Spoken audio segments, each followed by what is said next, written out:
పేతురు తన యొక్క పరిచర్యలో జరిగినటువంటి అద్భుతం అండి.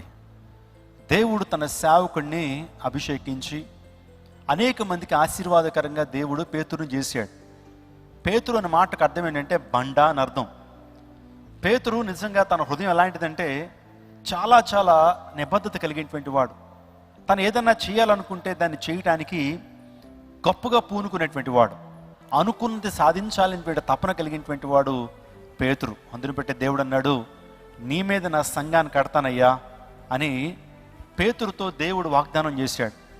పేతురు ఎప్పుడైతే మరలా దేవుని ప్రేమతో నింపబడినప్పుడు, దేవుని అభిషేకంతో మరలా నింపబడినప్పుడు, తెలిసిన తప్పు తెలుసుకుని చేసిన తప్పు తెలుసుకుని మరలా ప్రభు దగ్గరికి వచ్చినప్పుడు ప్రభు ఒక నిండైనటువంటి ఆత్మ కృంభరింపును పేతురికి ఇచ్చాడు. మనకు తెలుసు పేతురు ముమ్మారు బొంకి యేసు ప్రభు తెలియదని వాదించాడు. అనేక మంది యేసుక్రీస్తు ప్రభు నామాన్ని ఒప్పుకోలేదు. మరలా వెనుకకు జారిపోయాడు పేతురు.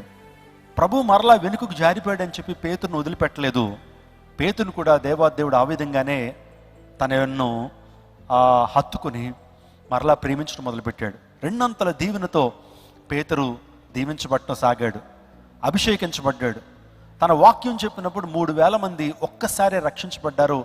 బాప్తిజంలోకి వారు సాక్ష్యం ఇచ్చారు. అటువంటి పేతురు దేవుని కొరకు అద్భుతంగా వాడబడుతున్నప్పుడు ఒకరోజు ఏం జరిగిందంటే, ఆ సంఘంలో ఉన్నటువంటి ఒక యవనస్తురాలు ఆమె చనిపోయింది.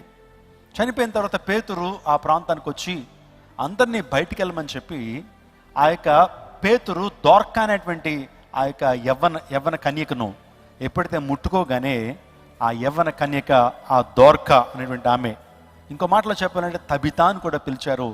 తబిత మరణం నుంచి తిరిగి లేపబడింది. హల్లెలూయా.